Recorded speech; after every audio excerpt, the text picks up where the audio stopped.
5 seconds. Start. தலைவர் அவர்களே, உணவு நிலைமை குறித்த கொள்கை விளக்க குறிப்பின் மீது ஒரு சில வார்த்தைகள் கூற விரும்புகிறேன். பொதுவாக கடந்த சில ஆண்டுகளாக தமிழகத்தில் மழை அதிகமாக பெய்வதால் வெள்ளமோ மழை இன்மையால் வறட்சியோ ஏற்படுகிறது. அதன் விளைவுகளை பொதுமக்கள் கோடை மாதங்களில்தான் சந்திக்கிறார்கள். அத்தியாவசிய பண்டங்களின் விலைகள் ஏறக்கூடிய சூழ்நிலை இந்த மாதங்களில்தான் உருவாகிறது. இதை கருத்தில் கொண்டு வருகிற கோடை மாதங்களில் பொதுமக்களுக்கு எந்தவிதமான நெருக்கடியும் ஏற்படாத வகையில் முன்னெச்சரிக்கையாக நம்முடைய உணவுத்துறை தகுந்த நடவடிக்கைகளை எடுக்க வேண்டுமென்று இந்த சமயத்தில் கேட்டுக்கொள்கிறேன். தற்சமயம் தஞ்சை மாவட்டத்திலும் திருச்சி மாவட்டத்தில் சில இடங்களிலும் விவசாயிகளிடமிருந்து கட்டாய கொள்முதல் செய்யப்படுகிறது.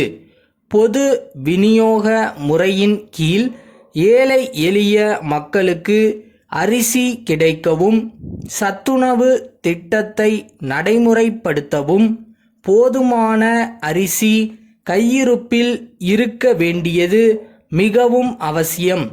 ஆகவே அரசு தற்போது மேற்கொண்டுள்ள கட்டாய நெல் கொள்முதல் திட்டத்தை நான் வரவேற்கிறேன். கொள்முதல் நிலையங்களில் பணியாற்றும் ஊழியர்களின் பணியை நிரந்தரப்படுத்த வேண்டும் என்ற ஒரு கோரிக்கை நீண்ட நாட்களாகவே இருந்து வருகிறது.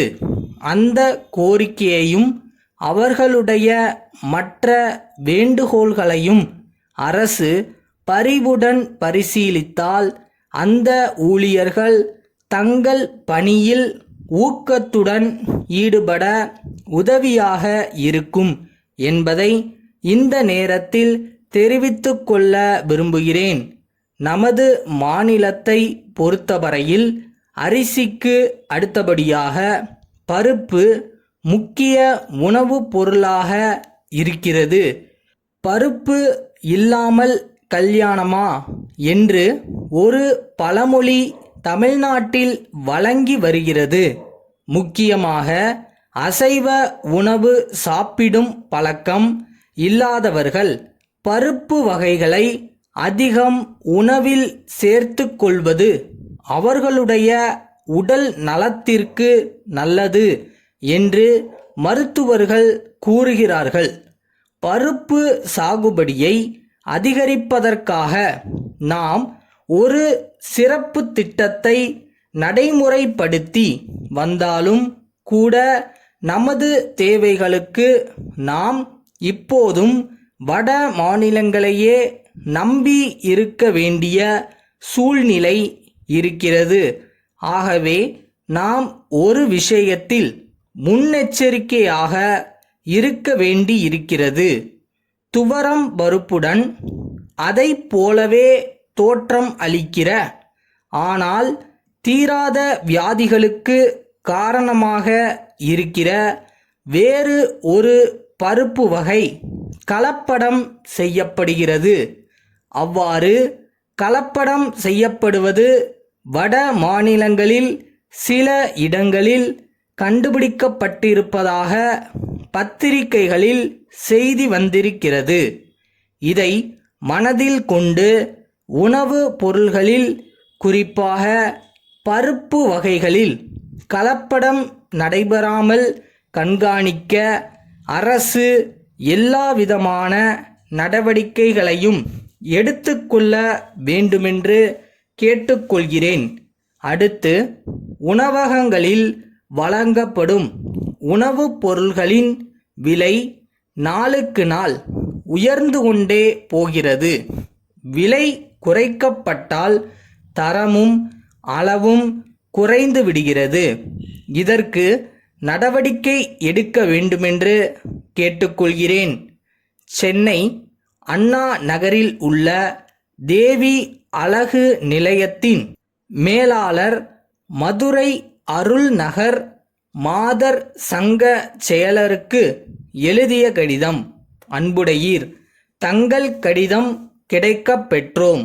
மதுரையில் எங்கள் நிலையத்தின் கிளை திறக்கப்பட இருப்பது குறித்த விளம்பரத்தை பார்த்துவிட்டு ஆர்வத்துடன் தாங்கள் கடிதம் எழுதியமைக்கு நன்றி. தங்கள் கடிதத்தில் கேட்டுள்ள விவரங்களை அளிப்பதில் மகிழ்ச்சி அடைகிறோம். பெண்களின் உடல் அமைப்பை புலவர்கள் கொடிக்கு ஒப்பிடுகிறார்கள். அத்தகைய கொடி போன்ற உடல் அமைப்பு சிலருக்கு பிறவியிலேயே அமைந்து விடுகிறது. ஆனால் பலருக்கு அவ்வாறு அமைவது இல்லை. அவர்களும் சில பயிற்சிகளின் மூலம் பொலிவான தோற்றத்தை பெற முடியும். ஆனால் இன்றைய பரபரப்பான உலகில் பெண்களுக்கு அத்தகைய பயிற்சிகளை செய்ய நேரம் கிடைப்பதில்லை.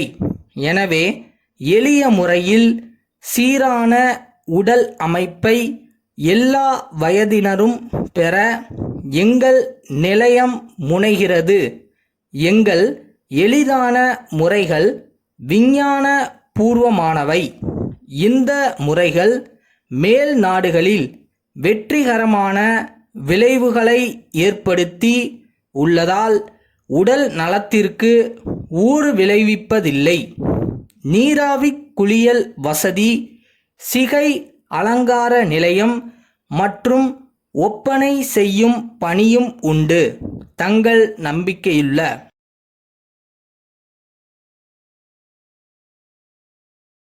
இந்த உலகத்துல முடியாததுன்னு எதுவுமே கிடையாதுன்னு சொல்லுவாங்க. உண்மைதான். நல்லா பெர்ஃபார்ம் பண்ணா யாரும் எதையும் ஜெயிக்கலாம்.